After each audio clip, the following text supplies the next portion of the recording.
அனைவருக்கும் வணக்கம். மேற்கு வங்கத்தில் சட்டமன்ற தேர்தல் முடிந்து மே 4ஆம் தேதி முடிவுகள் அறிவிக்கப்பட்ட பொழுது பாஜக ஆட்சியை கைப்பற்றியது. பாஜக மிகப்பெரிய வெற்றியை பெற்றதினால் மம்தா பானர்ஜி படுதோல்வியடைந்தார். அந்த தேர்தலில் பாஜக கொடுத்த முக்கியமான வாக்குறுதி என்னவென்றால், மேற்கு வங்கத்தில் பாஜக ஆட்சிக்கு வந்தால் மேற்கு வங்கத்திற்குள் சட்டவிரோதமாக நுழைந்த வங்கதேசிகள் அனைவரும் வங்கதேசத்திற்கு அனுப்பி வைக்கப்படுவார்கள், சட்டவிரோத குடியேற்ற வங்கதேசிகள் வெளியேற்றப்படுவார்கள் என்ற தேர்தலிலேயே வாக்குறுதியை கொடுத்து பாஜக தேர்தலை சந்தித்தது. அப்பொழுது முதல்வராக இருந்த மம்தா பானர்ஜி, நான் ஆட்சியில் உள்ளவரை இங்கிருந்து ஒருவரை கூட வெளியேற்ற அனுமதிக்க மாட்டேன் என்று சவால் விட்டார். ஆனால் தேர்தல் முடிவுகள் மம்தா பானர்ஜி நினைத்தது போல் நடக்கவில்லை. அதேபோல மேற்கு வங்கத்தில் குடியேறிய வங்கதேசிகள் நினைத்தது போலும் நடக்கவில்லை. மாறாக பாஜக மிகப்பெரிய வெற்றியை அடைந்தது. அதன் பிறகு தாங்கள் கொடுத்த தேர்தல் வாக்குறுதியை நிறைவேற்றுவதாக மேற்கு வங்கத்தின் முதல்வராக பதவியேற்ற சுவேந்து அதிகாரி அவர்கள் தெரிவித்தார்கள். அவர் 3D என்ற ஒரு கொள்கையை அறிமுகம் செய்தார். அதாவது டிடெக்ட், டெலீட், டிபோர்ட், கண்டுபிடி, நீக்கு, வெளியேற்று என்ற உடனடியாக அறிவிப்பு தந்தவுடனேயே வங்கதேசிகள் தாமாகவே முன்வந்து நூற்றுக்கணக்கான பேர் மேற்கு வங்கத்திலிருந்து வெளியேற துவங்கி வங்கதேசத்தின் எல்லையில் குவிந்தனர். அங்கு எல்லை பாதுகாப்பு படையின் பார்டர் செக்யூரிட்டி ஃபோர்ஸ் அவர்களை முகாம் அமைத்து தங்க வைத்துள்ளது. அது மட்டுமல்லாமல் மேற்கு வங்க முதல்வர் சுவேந்து அதிகாரி பேசுகையில், இல்லீகல் பங்களாதேஷிஸ் குயிட் இந்தியா என்று ஒரு அறிவிப்பை கொடுத்தார். எப்படி வெள்ளையனே வெளியேறு என்று சுதந்திர போராட்டத்தில் அறிவிக்கப்பட்டதோ அதேபோல மேற்கு வங்க பாஜக முதல்வர் சுவேந்து அதிகாரியும் குயிட் இந்தியா, இல்லீகல் பங்களாதேசிகள் என்று ஒரு அறிவிப்பை கொடுத்தவுடன் அவர்களே தாங்களாக வெளியேறும் நிலையானது அங்கே ஏற்பட்டது. அது மட்டுமில்லாமல் அவர் மேலும் பேசியில், ஜல்தி ஜல்தி போகோ நகி தோ ஜோ கர்நாகை சர்க்கார் கரேங்கா, நீங்களாக வெளியேறாவிட்டால் சர்க்கார் உங்களை வெளியேற்றும் என்று தெளிவாக எச்சரிக்கை கொடுத்ததனால் நூற்றுக்கணக்கான வங்கதேசிகள் மேற்கு வங்க எல்லைப்புறத்துக்கு சென்று அங்கே காத்திருக்கிறார்கள்.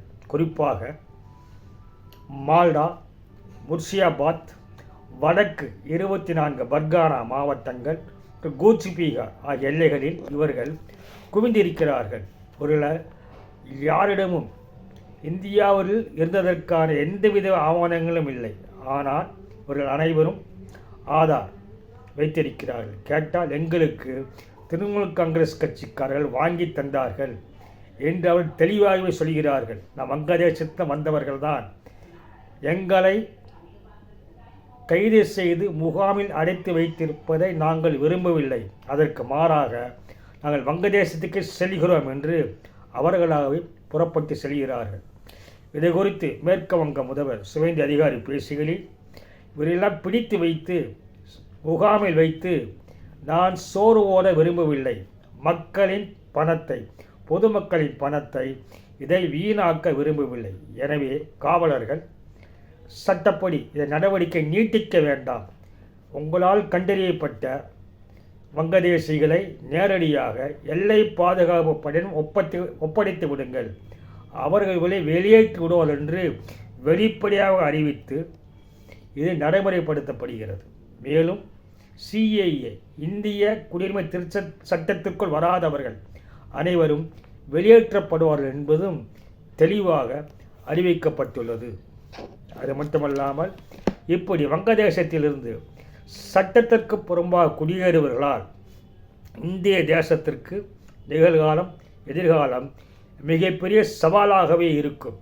காரணம் என்னவென்றால், வங்கதேசத்திலிருந்து சட்டவிரோதமாக குடியேறி மேற்கு வங்கத்தில் யார் ஆட்சிக்கு வர வேண்டும் என்று முடிவை செய்து வாக்களிக்கும் அதிகாரம் இவர்களிடம் சென்று விடுகிறது.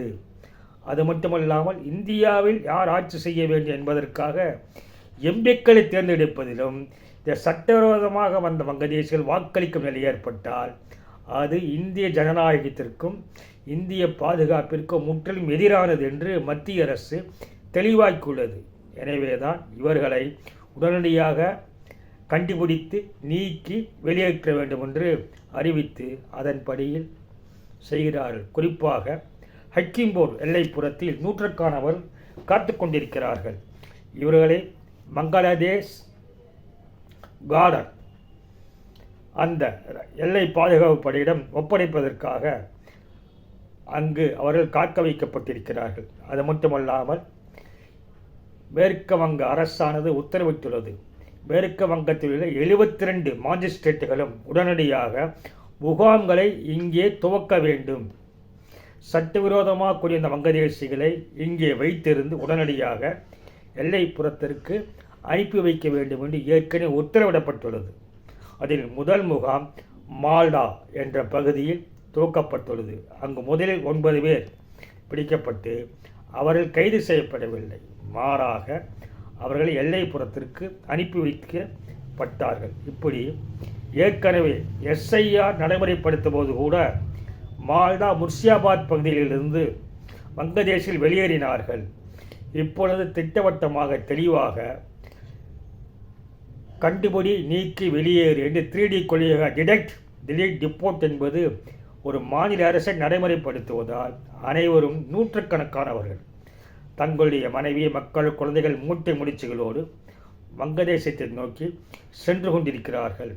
குறிப்பாக இவர்கள் மால்டா பகுதியில் ஸ்வரூப் நகர் அருகே அங்கே இவர்கள் தங்க வைக்கப்பட்டு எல்லைக்கு அனுப்பப்படுகிறார்கள். இவர்கள் பெரும்பாலும் இங்கு கட்டட வேலை, ஹோட்டல்கள், மீன்பிடி வேலைகள், வீட்டு வேலைகள் ஆகியவை செய்து வந்தவர்கள். இவர்களால் இந்தியாவிற்கு இவர்கள் ஆதார் மற்றும் வாக்காளர் அட்டை வாங்கினால் இந்தியாவில் கிடைக்கிற அனைத்து சலுகைகளையும் அனைத்து மானியங்களையும் சட்டவிரோதமாக வந்தவர்களுக்கு தர வேண்டிய நிலை ஏற்படுகிறது. எனவே இந்தியாவின் வளங்கள் சுரண்டப்படுகிறது. அதேபோல எதிர்காலத்தில் இந்தியாவுக்கு இவர்கள் அச்சுறுத்தலாக இருப்பார்கள். சட்டவிரோதமாக குடியேறியவர்கள் எப்படி ஒரு மாநில அரசை தேர்ந்தெடுக்க அதிகாரம் இல்லையோ, மத்திய அரசை முடிவு செய்யும் எம்பிக்கள் தேர்ந்தெடுக்க அதிகாரம் இல்லை என்பது மீண்டும் மீண்டும் தெளிவாக்கப்பட்டுள்ளது. தற்போது இவர்களாகவே முன்வந்து வெளியேறுகிறார்கள். தாங்கள் கைது செய்ய விரும்பவில்லை என்றும் முகாமில் அடைத்து வைப்பதை விரும்பவில்லை என்றும் நாங்களாகவே வெளியேறுகிறோம் என்று இவர்களாகவே புறப்பட்டு வெளியேறி கொண்டிருக்கிறார்கள். இப்படி ஒரு மிகப்பெரிய மாற்றமானது மேற்கு வங்கத்தில் தற்பொழுது நடந்து கொண்டிருக்கிறது.